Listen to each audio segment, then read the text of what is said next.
Elhamdülillahi vahdah və salatu və selamu alə mən la nebiyyə ba'dah, əmmə ba'd. Möhtərəm qardaşlar, İbn Qayyim rahiməhullah gözəl bir fayda gətirir. Hansı ki, İbn Qayyim rahiməhullahın faydaları həqiqətən insana çox təsir edir. Çox gözəl hər bir məqamda insanın həyatına, imanına təsir edən gözəl faydalar gətirir. Və buyurur ki, min a'cebil əşyə ən ta'rifə rabbək thumma la tuhibbu.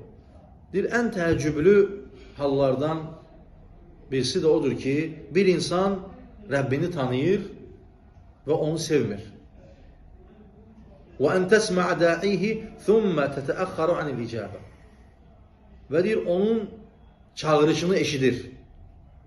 Yəni Allah Subhanahu wa Ta'ala Quran-ı Kərimdə bizlərə hər zaman çağırış edir. Ey qullarım, namaz qılın, ibadət edin. Deyir, təəccüb edirik ki, ən təəccüblü haldır ki, insan onları eşidir və Rəbbini sevdiyini iddia edir və Rəbbini tanıdığını iddia edir, ancaq onların heç birinə məhəl qoymur. Onları əməl etmir. Deyir, bundan təəccüblü heç nə yoxdur. Və insanların çoxuna soruşsan ki, ey filan kəs, bəs Allaha inanırsanmı? Deyəcək, Allaha inanıram, qurban olun. Və insanlar, Allahı sevirəm. Allaha, yəni görürsən ki, insanın içində dilinə gətirir o sözü. Ancaq ki, görürsən, heç bir ibadət etmir. Bu necə sevgi ola bilər, möhtərəm qardaşlar? Bir çox insanların halıdır ki, Allahı sevdiyini iddia edir və Allah Subhanahu wa Ta'ala'nın kəlamlarını eşidir və onlara məhəl qoymur. Və deyir, bu təəccüblü bir haldır. Və ən ta'rifə qadrar ribhi bi muaməli thumma ta'malu qayrah. Deyir, onun ticarətini bilir Allahla olan. Allahla olan ticarət nədir, möhtərəm qardaşlar? Bir insan bilir ki, bu əməli etsəm, onun müqabili var. Cənnətdə onun müqabili var. Onun əcri var, onun savabı var. Onu bilir, ancaq ondan başqa bir əməl edir. Yəni, o əməli etmir, dünya üçün hansısa bir əməl edir. Bu, axirətlə olan ticarətdir. Hər bir insan həyatda nə istəyir? Bu dünyada qazanc istəyir. İstəyir ki, nəyisə qazansın, nəyisə əldə etsin. Ancaq Allahla olan qazanc nədir, möhtərəm qardaşlar? Xeyir əməlləri etmək bu dünyada, mükafatını Rəbbimizdən gözləmək. Ən böyük ticarət budur. Və deyir, insana ən böyük təəccüblü hal insanın halındandır ki, insan o ticarəti bilir, o qazancı bilir, ancaq onun gerisini edir. Sonra deyir ki, وَاَنْ تَعْرِفَ قَدْرَ غَضَبِهِ ثُمَّ تَتَعَرَّضْ لَهُ. Deyir, Allahın qəzəbini bilir, ancaq ondan üz döndərir. Allaha yaxınlaşmır. وَاَنْ تَذُوقَ أَلَمَ الْوَحْشَ ثُمَّ فِي مَعْصِيَتِهِ ثُمَّ لَا تَطْلُبُ الْأَنِسَ بِطَاعَتِهِ. Deyir, günahların ona verdiyi vəhşəti bilir. Çünki günah hər zaman insana əzab verir. İnsana hər zaman sıxıntı verir. Elə bir insan ola bilməz ki, günah etsin və rahatlıq tapsın.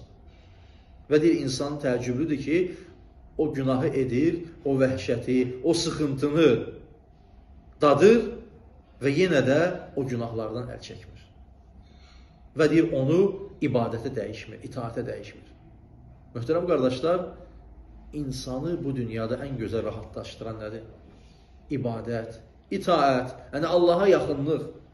Və əks halda isə günahlar insana sıxıntı verir, əzab verir. İnsanın qəlbini sıxır.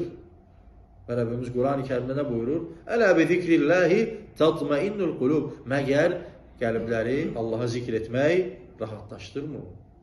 Yəni bu gözəl faydada İbn Qayyim rahiməhullah çox şeyləri cəm edir. İnsanın həyatında ki, insanın halı necə də təəccüblüdür. Rəbbini tanıdığını iddia edir, ancaq əməl etmir, ona yaxınlaşmır və səy göstərmir. Və həmçinin də insan günahlardan əl çəkmir, sıxıntı içində olduğunu bildiyi halda. İnsan nəyə görə dünyada sıxılır? Nəyə görə əzab çəkir? Nəyə görə sıxıntılar çəkir? Ona görə ki, o Rəbbindən üz döndərir. Necə ki, Rəbbimiz Quran-ı Kərimdə buyurur ki, وَمَنْ أَعْرَضَ عَنْ ذِكْرِي فَإِنَّ لَهُ مَعِيشَةً ضَنْكَ وَنَحْشُرُهُ يَوْمَ الْقِيَامَةِ أَعْمَى. Kim bizim yolumuzdan, bizdən, zikrimizdən üz döndərərsə, فَإِنَّ لَهُ مَعِيشَةً ضَنْكَ biz ona sıxıcı bir həyat verərik. Rəbbimiz buyurur Quran-ı Kərimdə. وَنَحْشُرُهُ يَوْمَ الْقِيَامَةِ أَعْمَى biz onu qiyamət günü kör olaraq həşr edərik. O insan nə deyər möhtərəm qardaşlar? Alə, Rabbi limə həşərtəni ə'mə. Ey Rəbbim, məni nə üçün kör həşr etdin?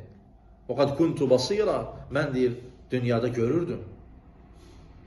Görün Rəbbimiz ona uyğun gözəl bir cavab verir. Deyir, qalə kəzəlikə ətətkə əyətünə fənəsitəhə və kəzəlikəl yevmə tunsə. Deyir, bizim ayətlərimiz sənə gəldi, sən onları unuttun, bugün də sən unutulursan. Artıq Allahın yolundan uzaq olmaq insana sıxıntı verir. Və sonuncu olaraq, Allaha ibadət edənlərin halını da Rəbbimiz bu ayət kərmədə, başqa bir ayət kərmədə belə çatdırır bizlərə. Buyurur ki, Mən amilə salihən min zəkərinə unzə və huvə mu'minun fələnuhiyyənnəhu həyətən tayyibə və lənəcziyyənnəhum əcrahum bi əhsəni mə kənu ya'məlun. Kim salih əməl işləyərsə, gözəl əməl işləyərsə, xeyir əməllər işləyərsə, kişi olsun, qadın olsun, fələnuhiyyənnəhu həyətən tayyibə. Biz ona gözəl həyat verərik, güzaran verərik. Bəzi təfsir alimləri gətirir ki, qəlbinə hüzur verərik, rahatlıq verərik, xoşbəxtçilik verərik. Nəyin sayəsində möhtərəm qardaşlar? Xeyir əməllərin sayəsində.